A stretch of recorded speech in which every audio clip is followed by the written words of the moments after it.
24, verset 12, à cause de la progression du mal, l'amour du plus grand nombre se refroidira. Amen. Je répète de nouveau. Matthieu chapitre 24, verset 12, à cause de la progression du mal. Combien croyez-vous que le mal est de plus en plus? Hein? N'est-ce pas? Le plus le mal va augmenter, plus l'amour de beaucoup va se refroidira. Verset 13, mais celui qui persévérera jusqu'à la fin sera sauvé.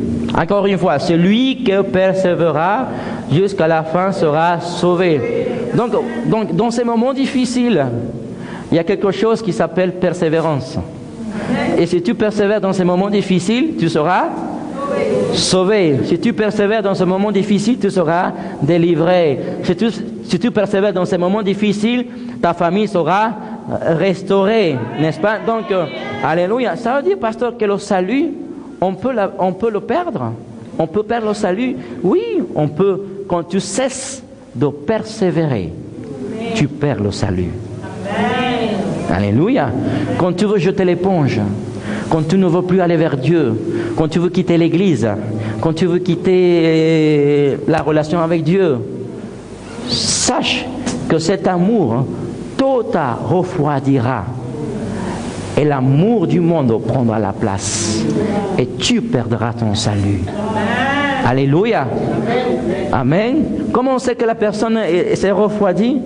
Beaucoup de personnes cherchent l'excuse de ne pas venir à la maison de Dieu. Ils cherchent toutes les occasions qui se présentent pour ne pas assister au service, pour ne pas assister à l'église. Je peux noter, je sais que Dieu me donne la capacité, Dieu nous donne les habilités de savoir qui vient une fois par mois, qui vient 2 fois par mois et qui vient tous les dimanches et qui donne des excuses à toute occasion pour ne pas venir à l'église. Pourquoi? Parce que cet amour est froid. On ne peut pas dire à Dieu qu'on l'aime s'il ne vient pas à la maison de Dieu. On ne peut pas dire à Dieu qu'on l'aime si nous n'avons pas une relation, une intimité avec Dieu. Église, alléluia. Amen. Quand tu aimes Dieu, quand tu aimes Dieu, Dieu est ta priorité. Numéro 1. Avant toute chose, quand tu aimes Dieu, je le répète de nouveau, quand tu aimes Dieu, ta priorité et Dieu est numéro 1. C'est-à-dire que pour Dieu, quand tu aimes quelqu'un, il n'y a pas d'excuse. Alléluia. Il n'y a pas beaucoup d'amen. Amen, Église. Les chrétiens sont connus par l'amour. Aucune religion dans le monde n'est pas basée sur l'amour de Dieu. Pasteur, oui, il y a des autres religions qui parlent de l'amour, mais pas de l'amour de Dieu. Amen. Alléluia. Je le répète, je veux être très clair et très simple. Aucune religion dans le monde est basée sur l'amour de Dieu, mais elle est basée sur un amour charnel. Parce que dans les autres religions, on te parle de l'amour, mais très peu de personnes connaissent le véritable amour. Alléluia. Qu'est-ce qu'il a dit Jésus dans la parole? On vous connaîtra à cause que vous aimez les uns les autres. Quand on sait qu'on nous sommes en Christ, quand tu aimes ton frère, comme tu aimes ta soeur, mais non seulement quand elle donne des cadeaux, non seulement quand elle te sourit, mais aussi tu dois l'aimer quand elle t'insulte. Tu dois l'aimer aussi quand elle te provoque. Tu dois l'aimer quand elle t'offense. Alléluia. Amen. On ne peut pas dire qu'on aime quelqu'un si on ne va pas la confronter. Amen. Tu ne peux pas dire que tu aimes tes enfants si tu ne les confrontes pas. Non, tu n'as pas compris. Amen. Alléluia. On va continuer à autre chose parce que là, il n'y en a pas beaucoup d'amen ce matin. J'ai fait l'introduction, mais il n'y a pas beaucoup d'amen. Mais si je te prophétise, tout le monde dit amen. Alléluia.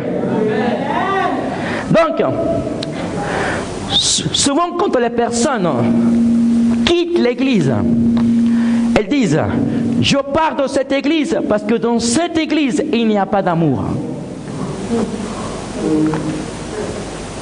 Aïe. Est-ce que vous connaissez des personnes? j'en connais beaucoup. Hein? Souvent, quand les personnes quittent, je pars de cette église. Alléluia. Mais le vrai amour ne quitte pas.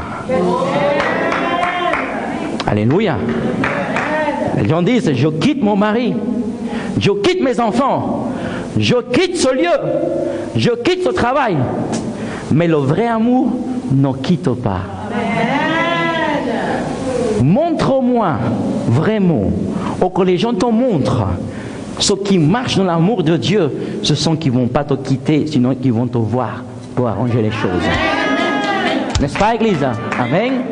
Quand quelque chose ne va pas entre moi et Marie-Christine, au lieu de dire, qu'est-ce qui se passe? On la maltraiter. Ou elle me dit, pasteur, je vais quitter l'église. Je dis, pasteur, je vais parler avec vous.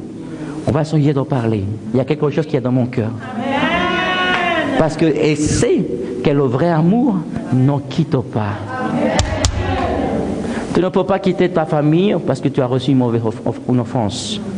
Tu ne peux pas te divorcer parce que ton mari n'a pas de travail. Alléluia. Tu dis, je vais chercher quelqu'un de riche. Seigneur, alléluia, donne-moi un autre mari qui paye les dettes, etc. Même parce que celui-là est un peu fauché.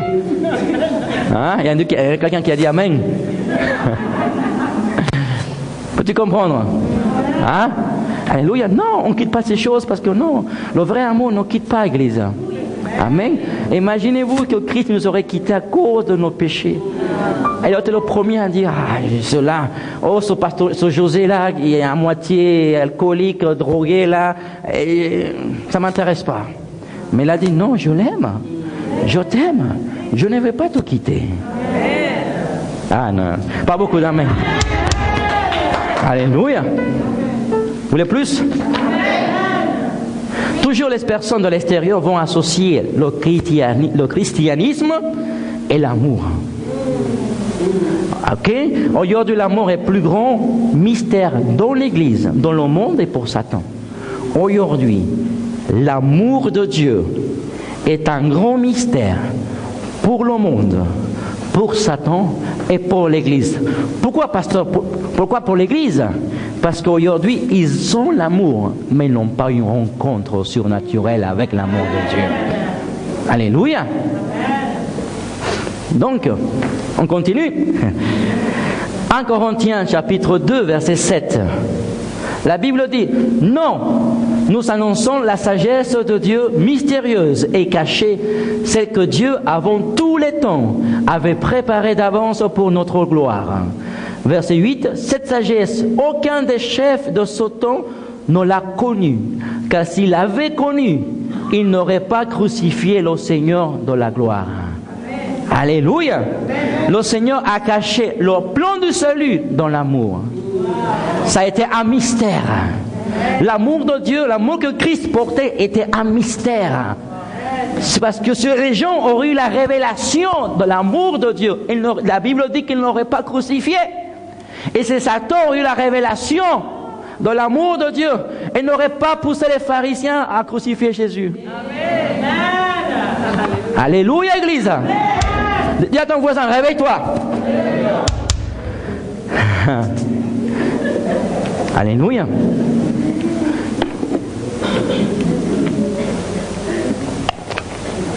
Le diable, combien croyez-vous que le diable, il est là, dehors, pas ici? Hein? Ok. Il peut falsifier des miracles, des signes et beaucoup d'autres choses. Mais jamais il a pu falsifier la vertu de l'amour de Dieu. Alléluia. Il peut falsifier tout ce que tu veux. Hein? Je crois qu'il est un peu chinois. Mais il n'a jamais pu falsifier l'amour de Dieu. Parce que ça a été un mystère. Il peut se falsifier des miracles, des guérisons. Les sorciers font des miracles, des guérisons, des délivrances. Hein? Il peut les falsifier. Mais jamais il pourra falsifier l'amour de Dieu. C'est pour ça un jour, le diable voyait Christ Il le voyait. Parce qu'il te voit quand tu méprises quelqu'un et quand tu aimes quelqu'un. Le diable le voyait. Il savait que cet homme était différent aux autres. Parce que cet homme marchait dans l'amour de Dieu. Ça lui a attiré l'attention. Et pourquoi lui marche différent que les autres? Ouvrez vos oreilles. La seule chose qu'il a pu savoir, que cet homme qui marchait en amour venait de Dieu parce qu'il était différent aux autres. Alléluia. Donc, quand tu marches avec l'amour de Dieu, le diable te reconnaît que tu es différent aux autres religions. Alléluia. Amen. Ok. Parce que l'amour de Jésus a provoqué quelque chose. La guérison et la délivrance d'un peuple. Toujours l'amour. Une personne qui ne marche pas dans l'amour de Dieu ne pourra jamais aller dans un autre niveau avec Dieu. Tu peux jeûner 40 jours plus que Jésus. Tu peux prier plus que Jésus. Mais tu n'iras jamais dans une autre dimension tant que tu n'as pas eu une rencontre avec l'amour de Dieu. Alléluia, Église. Amen.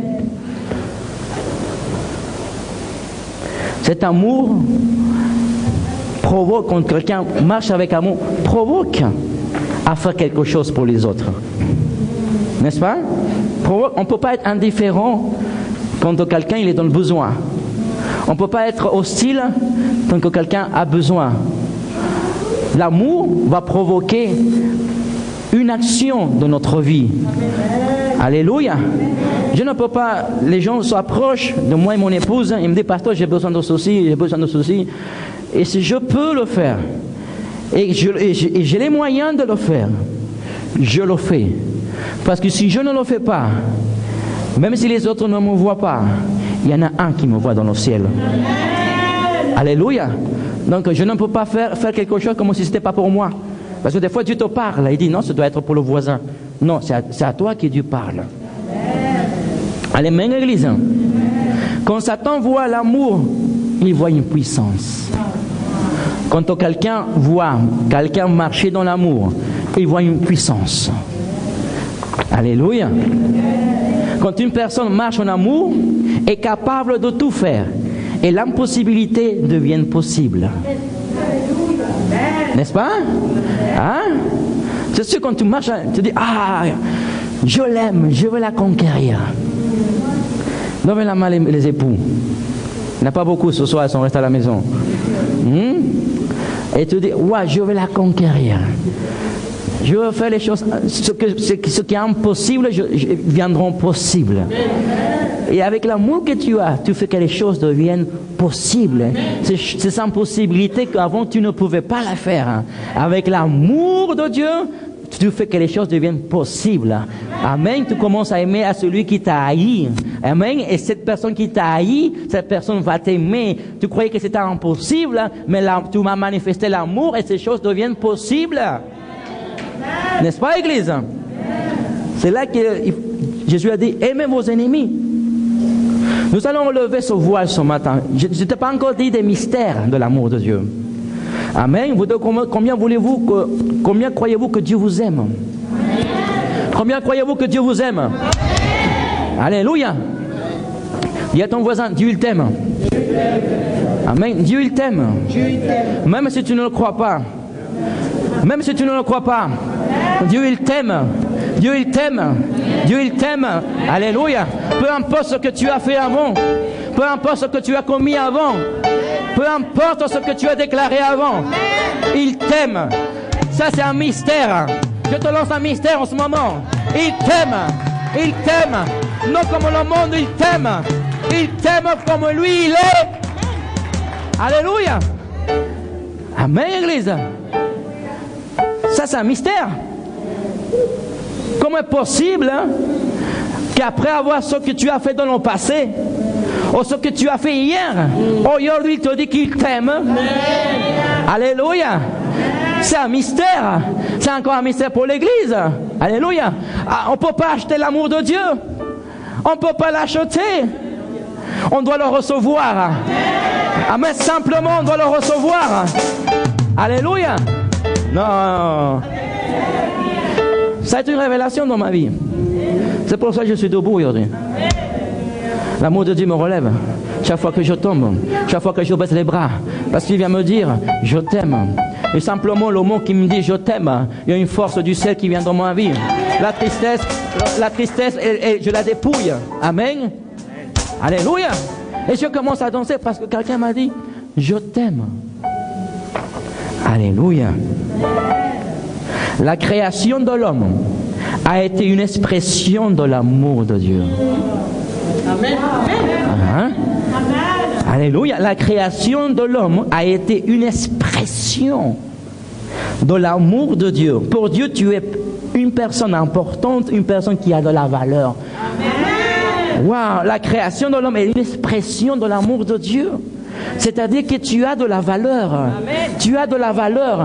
Pour Dieu, tu es important. Amen. Pour Dieu, tu es précieux. Où personne donne un centime dehors. Dieu a donné sa vie, son fils.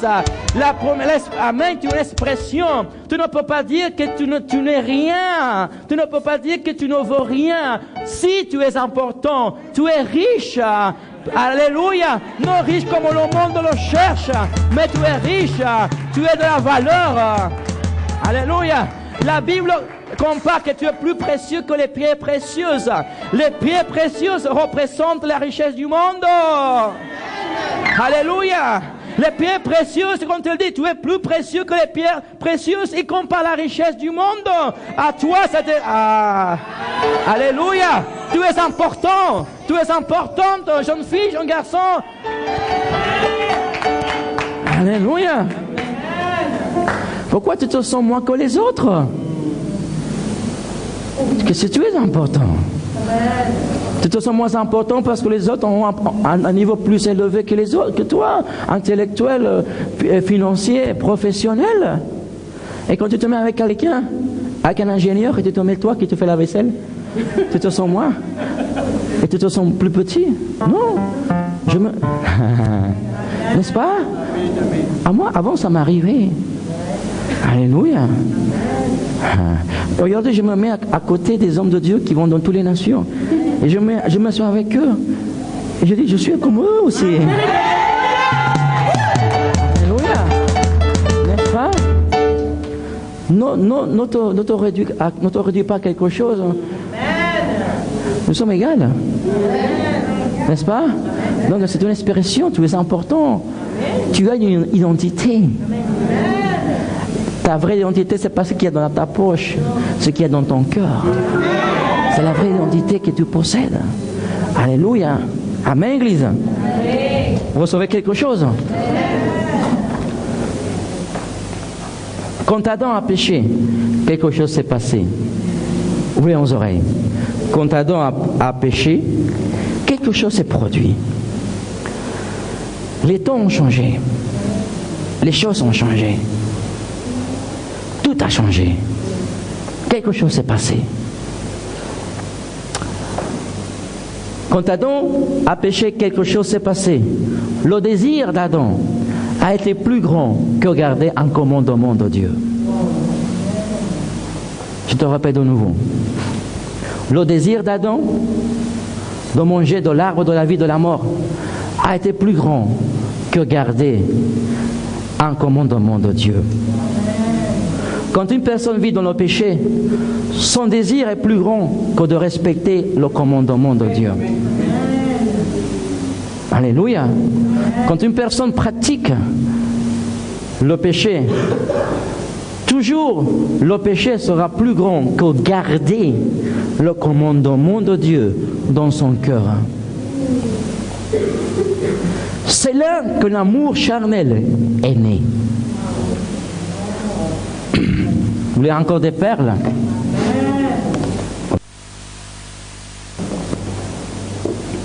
Quand Adam a péché, il a changé ce qui... Pardon.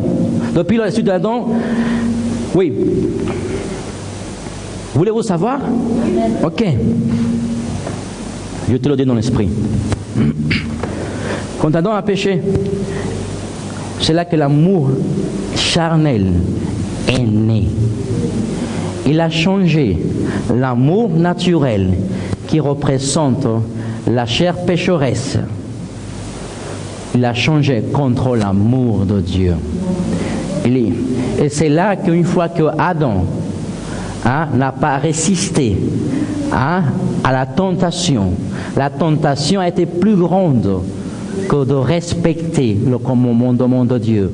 Numéro 2, c'est là que l'amour charnel est né. L'amour charnel est né. Si je te définis de qu'est-ce que c'est l'amour charnel, je sais que vous avez entendu des prédicateurs, des prédications, mais je t'amène une révélation qui va piquer ton cœur ce matin. Alléluia. Alléluia, Église. Ok. Si je te définis l'amour charnel, il y en a qui disent amour philéo, tout ça. C'est les 3 noms que nous avons donnés. Mais l'amour charnel, comment est né cet amour charnel quand Adam a péché? Ok. Je te l'ai dit qu'il a changé l'amour naturel contre l'amour surnaturel de Dieu. Adam avait l'amour surnaturel de Dieu. Ok. L'amour charnel, d'abord, est une perversion de l'amour de Dieu. Alléluia. L'amour charnel est une perversion de l'amour de Dieu. L'homme, après la chute, il n'a jamais connu l'amour de Dieu. L'homme, après la chute, il n'a jamais connu l'amour de Dieu. Parce qu'il a eu un échange. Il a donné l'amour de Dieu contre l'amour charnel. Alléluia. Amen. Avant qu'on vienne à Christ, on ne connaissait pas de cet amour. C'est pour cela l'amour de Dieu, il ne manquait jamais. Avant qu'on vienne à Christ, on ne connaissait pas cet amour.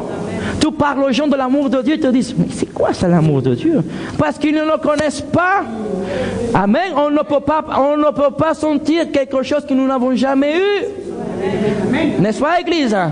Donc les gens dehors, on parle de cet amour, on parle de l'amour de Dieu, donc les gens te rejettent, les gens te crachent, les gens t'insultent, les gens te disent que tu es en train de dire des choses n'importe quoi, parce qu'ils ne connaissent pas cet amour, parce qu'après Adam, personne n'a connu l'amour de Dieu, seulement l'amour charnel. Alléluia. Est-ce que vous le suivez? Je t'amène dans une autre direction de la semaine dernière. Alléluia, Église. Sans qu'on ne connaît pas, ça ne peut pas nous manquer. Alléluia. Aujourd'hui, je vous donne amour comme pasteur, mais si demain vous ne l'avez plus, cet amour va vous manquer.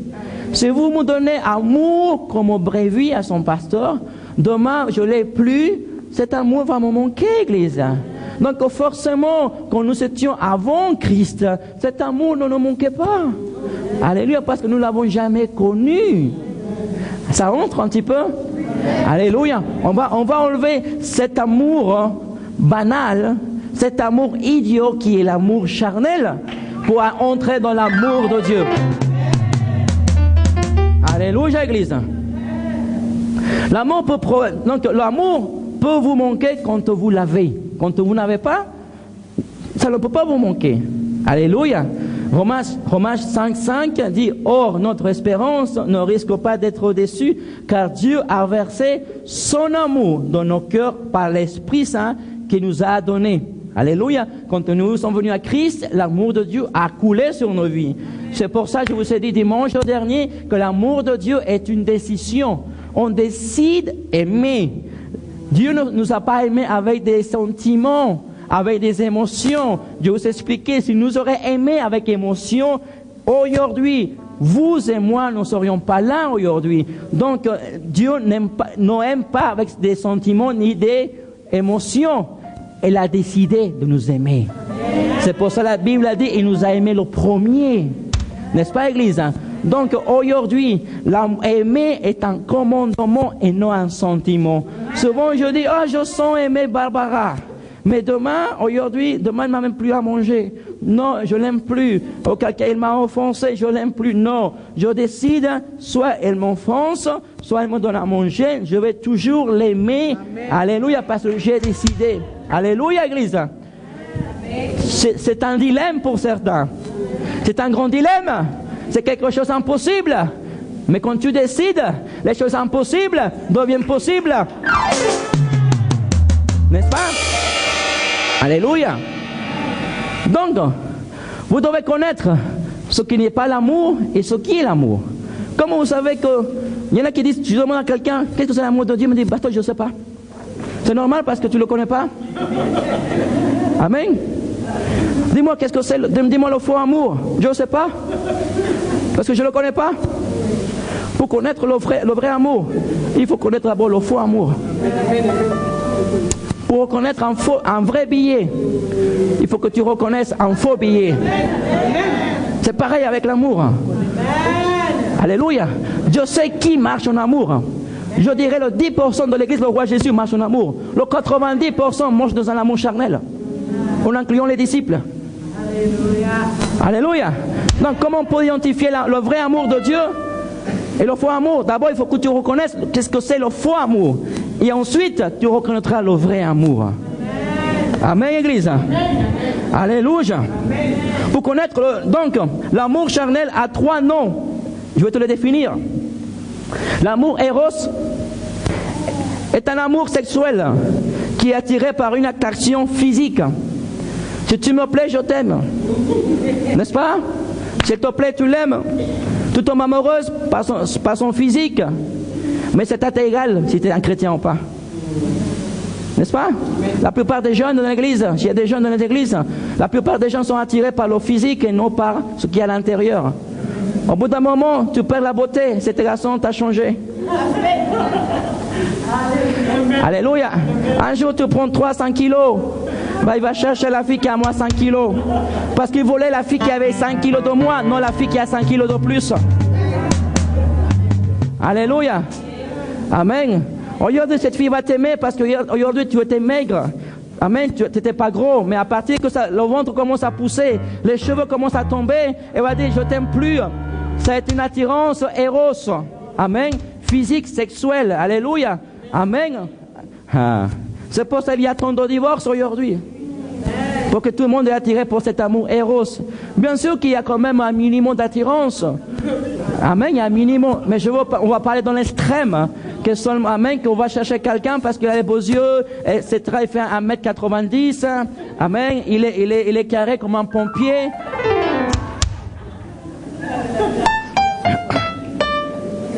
C'est vrai. Alléluia. N'est-ce pas, Église? Donc ça, c'est l'amour éros. Et aussi l'amour estergo. L'amour estergo, qui est l'amour familial. L'amour entre père et fils, le fils et père. Ça, c'est l'amour estergo. L'amour philéo. L'amour philéo est un amour fraternel. Amen. Si tu m'aimes, je t'aime. Si tu me grattes le dos, moi je vais te gratter le dos aussi. Amen. Si tu m'appelles, moi aussi je vais l'appeler. C'est un amour fraternel. Beaucoup parmi vous, vous ne appelez les personnes parce que vous ne savez jamais appeler. Beaucoup de personnes disent, s'il m'appelle, je vais l'appeler, mais s'il ne m'appelle pas, je ne l'appelle pas. Amen. Et tu attends toujours qu'elle t'appelle. Parce que ça, c'est l'amour estergo. Que si tu m'appelles, je t'appelle. Si tu m'aides, je t'aide. Si tu m'aimes, je vais t'aimer. Si tu vas me chercher, je vais t'aimer. Qu'est-ce qui se passe aujourd'hui? Je vous donne pas la parole. Est-ce que vous allez continuer à venir? Non, ça c'est l'amour estergo. Alléluia. Amen. Donc, pour connaître ces 3 amours ont un intérêt propre. Donc, comment maintenant je te dis, comment est né l'amour charnel? L'amour charnel est né par un intérêt personnel. Il y a un égoïsme. Je te définis ces 3 amours qui sont nés. C'est l'amour, comment je te l'ai dit tout à l'heure, c'est un amour qui a de l'intérêt et égoïste. En 3 définitions, je te définis ces 3 mots. C'est un amour qui a un intérêt et égoïste. Alléluia. Parce que ces 3 amours cherchent une raison pour aimer. Ces 3 amours cherchent une raison pour aimer. Si vous aimez avec ces 3 amours, votre relation n'a aucun fondement. Si vous ne cherchez pas l'amour de Dieu, votre mariage est risque en échec aujourd'hui. Alléluia. Si vous aimez avec ces trois amours, votre relation est en danger. Alléluia. Parce qu'on n'est basé sur aucun fondement. Philippiens 2:4. Que chacun de vous, au lieu de regarder à ses propres intérêts, hein, je me soutiens avec la parole, que chacun de vous, au lieu de regarder à ses propres intérêts, là on ne parle plus de l'amour charnel, regarde aussi à ceux des autres. Verset 5, que votre attitude soit identique à celle de Jésus. Alléluia. Amen. Que votre attitude soit identique à celle du Seigneur. Alléluia. L'amour de... Et maintenant, je vous ai dit, qu'est-ce qui n'est pas l'amour de Dieu? Ces trois amours, je vous ai dit que vous devez les identifier pour reconnaître l'amour de Dieu. Qu'est-ce que c'est l'amour de Dieu? L'amour de Dieu est l'amour agapé. Alléluia. Vous me suivez? Toute personne, et c'est là que les gens ne comprennent pas, toute personne qui a une relation personnelle avec Dieu, ce qu'il reçoit premièrement est une impartition de son amour. Amen. Alléluia. Chaque personne qui a une intimité avec Dieu, qui a une relation avec Dieu, qui se lève le matin pour chercher la face de Dieu, la première impartition que tu reçois du ciel, la première affermissement que tu reçois est l'amour de Dieu. Et l'amour de Dieu. Tu ne reçois pas en ce moment un miracle, tu ne reçois pas une délivrance, ou quelque chose dont ton esprit reçoit l'amour de Dieu. Cet amour qui n'a pas de raison, cet amour qui ne cherche pas à aimer avec une raison. Et il te dit, dans ce moment d'intimité, oh Barabashita, il dit, je t'aime, je t'aime. Hier, tu n'as pas prié. Aujourd'hui, tu es venu le chercher, il te dit, je t'aime. La première impartition que tu reçois du ciel s'appelle l'amour de Dieu. C'est pour ça que tu dois aller chercher Dieu. C'est pour ça que tu dois prier. Arrête de chercher le monde et cherche Dieu. Alléluia. Arrête de chercher l'amour d'un homme. Arrête de chercher premièrement l'amour d'une femme. Jeune fille, jeune garçon, arrête de chercher l'amour de ton épouse. Premièrement, va recevoir cette impartition du ciel. L'amour de Dieu, cet affermissement qui te remplit le matin. Alléluia. Dieu t'affermisse avec ton amour. C'est pour ça que tu es différent après la prière. Je ne sais pas si tu te sens différent. Après une intimité avec Dieu, après l'avoir adoré, tu te sens différent. Ton cœur est comblé. Ton vide est rempli parce qu'il y a l'amour de Dieu, la première impartition. Alléluia. Dis à ton voisin, je dois chercher Dieu ce matin. Est-ce que vous apprenez quelque chose, l'église, ce matin? Est-ce que vous recevez cette impartition? Et te dit, pasteur, mais beaucoup de personnes sont nées dans un foyer sans amour. Beaucoup de jeunes filles sont nées sans amour. Même quand le père est présent, la mère est présente, ils ne savent pas donner cet amour. Parce qu'ils ne connaissent pas l'amour de Dieu. Souvent on pose des conditions. On pose des conditions. Et qu'aujourd'hui, quand nous posons des conditions pour aimer, nous partons à l'échec. Parce que tu as dit, si tu m'as fait ça, je vais le faire. Des fois tu te sens triste. Des fois après une dispute avec ton époux, ton mari, avec tes enfants, ou avec un frère, tu te sens mal. Parce que cet amour te remplissait. Ça ne veut pas dire que tu vas te sentir triste. Mais après ce moment difficile, tu te relèves. Parce que tu n'as pas appuyé ton amour en un homme, en une femme, des enfants. Tu t'as appuyé dans l'amour de Dieu. Où personne t'appelle. Où personne te dit que je t'aime. Où personne jamais t'a pris dans tes bras. Quand tu vas vers Dieu, elle te dit, je t'aime. Et t'en prends dans ses bras. Et t'en prends dans ses bras. Quand tu es célibataire, elle te dit, je suis seul. Je n'ai pas de mari, je n'ai pas de famille. Quand tu es dans ton lit, quand tu rentres du travail, elle te dit, il t'aime. Et c'est ça qui va combler ton cœur. Les gens se suicident parce qu'ils n'ont pas d'amour, parce qu'ils n'ont pas connu cet amour de Dieu. Parce qu'ils sont coupables d'avoir fait des choses dans leur vie de passé. Mais le Seigneur te dit aujourd'hui, quoi que tu fasses, quoi que tu as fait, c'est ça le secret. C'est ça le mystère. C'est ça le mystère que le monde ne peut pas comprendre. C'est ça le mystère que Satan ne peut pas comprendre. C'est quand tu fais quelque chose dans le passé. Le Seigneur te dit aujourd'hui, viens, viens, viens, viens, je t'aime, je t'aime. Hier, tu n'as pas prié, le lendemain, tu pries et il va te dire, je t'aime. Parce que tu n'as pas dit, parce que tu es le meilleur, je vais t'aimer? Non. Parce que tu es le plus intelligent, je vais t'aimer? Non. C'est parce que tu pries le plus dans l'église? Non.